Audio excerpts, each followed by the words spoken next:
Okay. So you guys are seeing a slide, right? Okay. Yay, we did it. Okay. So yeah, I'm here to talk really about implementing zero waste, thinking about it at a really kind of like practical, I guess, level, feasibility level in a sense, analysis. And it's really starting with some research that students are doing in a class of mine. So as Maddie said, I teach at the University of Miami. I'm a lecturer in the Ecosystem Science and Policy program. And one of the classes that I teach is a civically engaged course, which means that it's supposed to give students like a real hands-on experience in getting involved in a local issue, usually an environmental issue. So this semester, we're partnering with Debris Free Oceans and the Zero Waste Miami Coalition to do some research on these areas, right? So Maddie had front-loaded some specific research areas that she wanted them to look at. And I lined them up kind of with the zero waste hierarchy to think about, right, like which ones might have more upstream impacts, which ones have more downstream impacts, right? But thinking about all the different parameters, right, that we really need to think about to reach a true kind of zero waste management. So we're looking at things like empty spaces and facilities throughout Miami-Dade County that could be used as refill or reuse stations, kind of like zero waste hubs, as opposed to having like an incinerator and a solid waste hub. Also looking at water refill capacity at parks, at schools, universities, things like that. And I really think about this as real activities that are reducing a lot of waste in the county, right? Plastic water bottles, if we have refill stations and things like that, all the containers and packaging that comes along with that kind of stuff. Then the students are also looking at dishware, so reusing dishware and utensils, starting in public schools kind of as a model, but then really thinking about how we could branch out to small businesses, restaurants, and those kinds of things. And then also the repair capacity in the county. So what is the repair capacity? You know, electronics, tailors and seamstresses and things like that. And that's really, again, to reduce and reuse, and that kind of reduce, reuse part of the hierarchy. And then, of course, a lot of the more downstream kind of recovery and residuals management activities, looking at how to expand composting, maybe in community gardens, what to do with creating kind of like a bulk waste network. I think about it that way, where maybe creating a streamlined way to get a lot of bulk waste that's completely reusable. I'm thinking about like furniture and things like that. You see a lot of times on the street, ways for that to get reused more efficiently. Research into food share, food share capacity, and then also looking a little bit at how to maybe implement like a bottle bill in the state. And so, so I was just going to say, Maddie, you preempted me. We're going to talk about state preemptions because the bottle bill is actually under state preemption. But I wanted to say to you guys, right, I want this to be a little bit interactive. And so if you guys do have any ideas on any of these activities, because Zero Waste Miami Coalition also is a really good body of expertise to be thinking about this. Or if you just want to throw your contact information in the chat or email me afterwards so that the students could reach out to you and maybe ask you some questions or, kind of get some knowledge from you guys as well on any of these areas. But this is basically what the students have started researching. I have here a little picture of the first week of class, them kind of brainstorming the different research areas and getting started on what they're going to be doing for the class. 8 students, a small but mighty team. And really one of the things that they're tasked to think about too is the feasibility, right? So what will be some of the main barriers to implementing these activities in Miami-Dade County? And I've kind of narrowed it down. Of course, there's going to be others, but I've narrowed it down into what I think of as into three buckets. So public participation, and I think about this in two ways, right? So there's this kind of procedural injustice that's happening when you think about the community is really calling for no incineration, they're calling for zero waste, and yet there's this kind of like battle to get these activities, to get these zero waste policies implemented. But on the other hand, right, the need that there will be for public participation in a sense to buy into a zero waste system, right? So there might be some just individual pushback out of, lack of convenience or lack of knowledge or those kinds of things, right? So thinking about the barriers in those two ways and what to do about that. And then I think about infrastructure barriers. So really like how are our local systems really set up to handle these zero waste activities, right? How are we going to transition like away from things like incineration to large facilities that can do industrial composting, let's say, or how to build up small businesses that can be that repair capacity in the county, because there's not a lot of capacity, right? So those kinds of barriers in a sense. And then I think about the state preemptions, right, which we have to kind of think about, like the auxiliary container bill, single-use container preemptions, the bottle bill preemptions, those kinds of things. And I'm sure you guys are familiar and know of many more preemptions that could potentially get in the way of being able to actually implement some of these activities. So what I have the students thinking about deeply, and also, right, as an attorney who I call it practicing community lawyering, right? In ways to really overcome things like procedural injustice, but also to, in a sense, more than involve the community, but really get the community integrated into the decision making, right? To really make sure that we'll have effective, in a sense, effective policies, and actually get a lot of these activities done, in other terms. And so we think about deep community engagement, right? A sustained, reciprocal, equitable partnership where stakeholders, community members share decision-making power, right? Throughout a whole project's life cycle. So thinking about that in a sense as a way of overcoming maybe some of those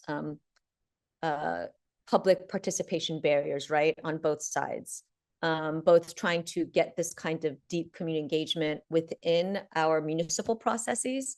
So, right, instead of showing up to a meeting and only having 1 minute to give your comments and your thoughts and your feedback, right, at an in-person meeting at like 9:30 a.m. in the morning on a Tuesday to talk about incineration, which could have 50-year impacts on the communities in Miami-Dade County and all the money that will go into that.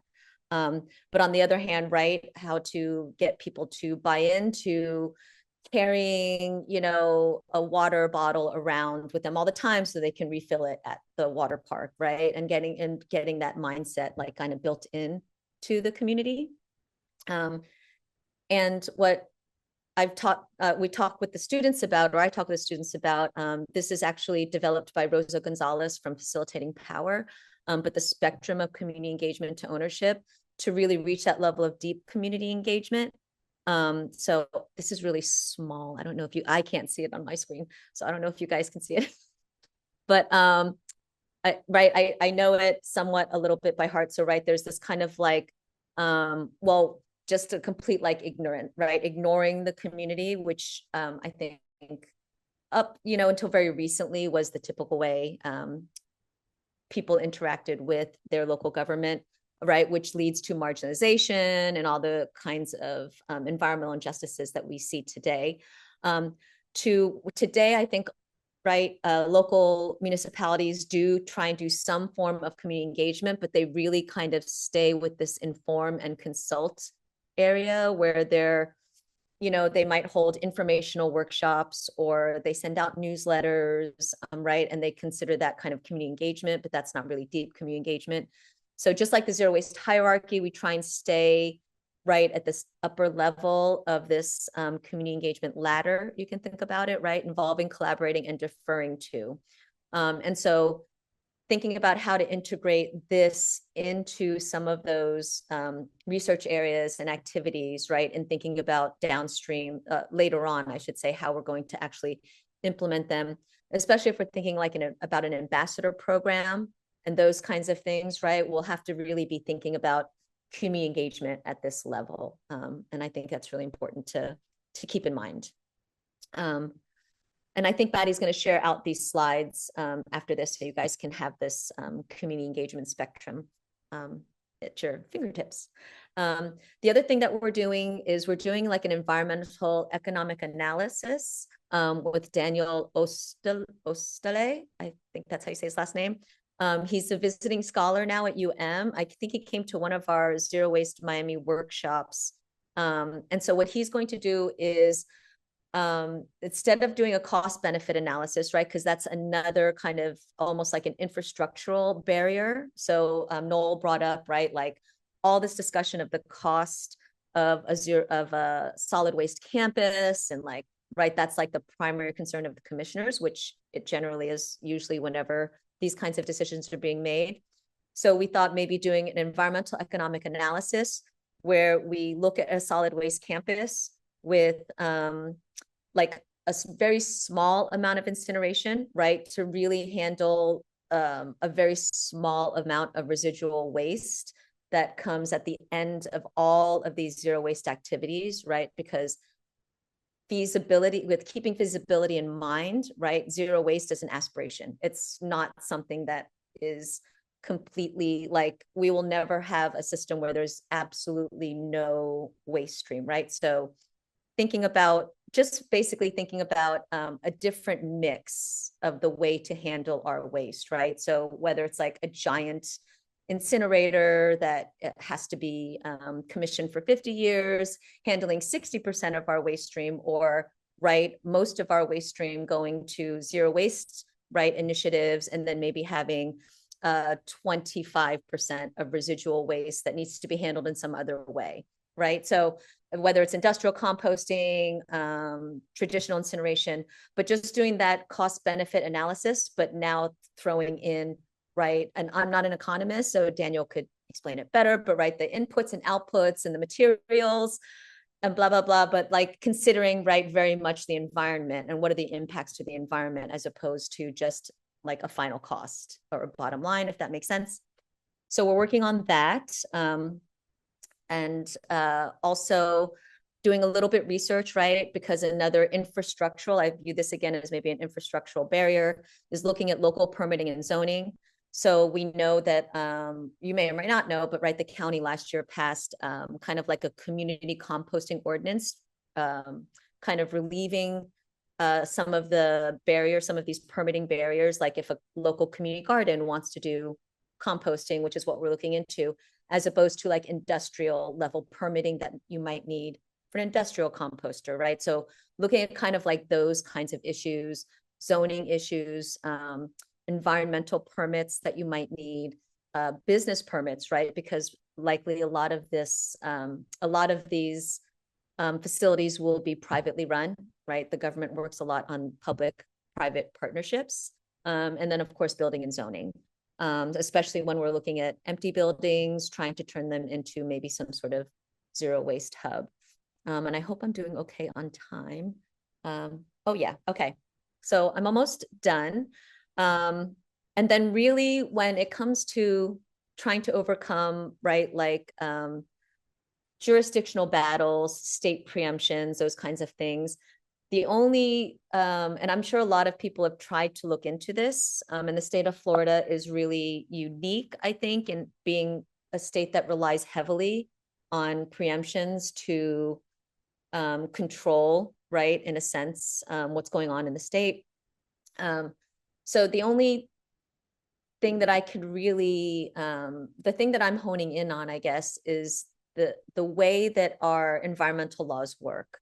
and trying to preempt the state preemptions by going up the legal ladder in a sense, like so basically going to the federal level, right? And really, you can do this with the environmental laws because they work under this this model of cooperative federalism, where the states are really just tasked with implementing federal statutes, right? So in this case, with solid waste and waste management, we're really talking about one law at the federal level, the Resource Conservation and Recovery Act, or RCRA, which then basically there's different, I guess, stringency levels of cooperative federalism.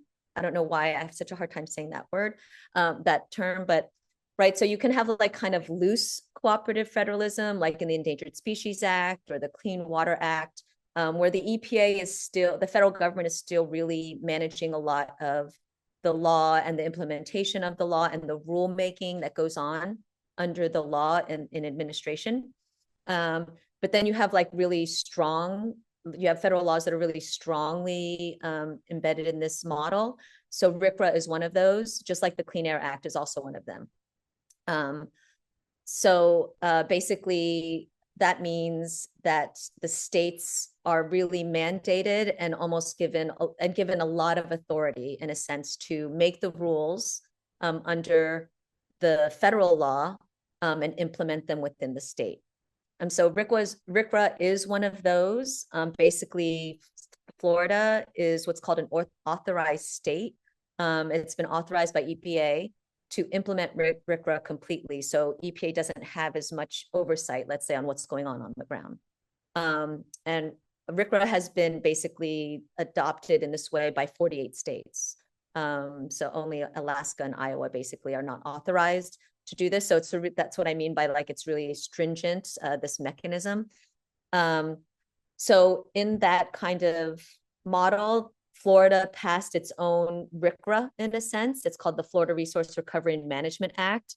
And that's the state statute that they're using to make rules in the administration about solid waste. And those rules are things like issuing permits or how to transport and dispose of solid waste, or like, what is the definition of incineration? What is the definition of recycling in the state, right? All of that is going to happen under the state statute, which is basically an implementation of the federal statute.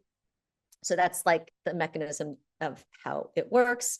So looking at this model, looking at this as a way to maybe overcome the state preemption in a few ways, right? So you could then, because really this is a federal law in a sense being implemented in the state, you could do sort of like federal constitutional violations of the non-delegation doctrine, saying that anything that the state is interpreting in, the way the state is interpreting the statute is illegal, right? Is interpreting RCRA in the way it's making its rules is illegal because it's not what Congress really intended, let's say, right? Under this non-delegation doctrine. Because the non-delegation doctrine is that no one else should be making laws, right? Except for Congress. And if they are making rules and laws, that they have to be following the intent of Congress. They have to be using an intelligible principle. That's like the legal language, right? So you could say, for instance, the state's definition of recycling is a misinterpretation of RCRA, right? It's not actually what Congress intended. And so in some way that's a violation. And I believe the state does define incineration as recycling, right? Which is not the intention of RCRA. So that's like one way maybe to overcome that kind of, the state preemptions and their definitions and things like that. Another way is to use what's called the Administrative Procedure Act, which basically is supposed to guide all agency action, and say that they are the rules that they're making, those definitions, the permits, all that kind of stuff is arbitrary and capricious, meaning they're illogical, they don't follow reason, or the agency didn't do enough, they don't have good evidence to support what they're doing, that kind of thing, right? They're just arbitrarily defining things, arbitrarily making decisions. Again, these are these are strategies that like are not simple, that, you know, it involves above my pay grade in a sense. It involves long-term legal action in some ways, or somebody who's really has a lot of experience in administrative law, which is very, very different from traditional litigation.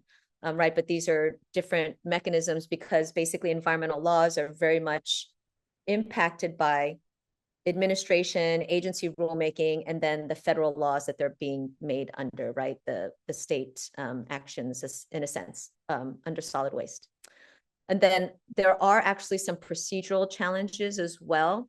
So something that is not, I think, often spoken about is that things like incinerators and other solid waste, like large solid waste facilities, bypass NEPA. So they bypass this whole, NEPA is our federal law that says if any federal money or any federal action is going to impact the environment, they have to do an environmental impact statement. They have to take a, you know, they have to do an environmental review and really look at the impacts to the environment of their action.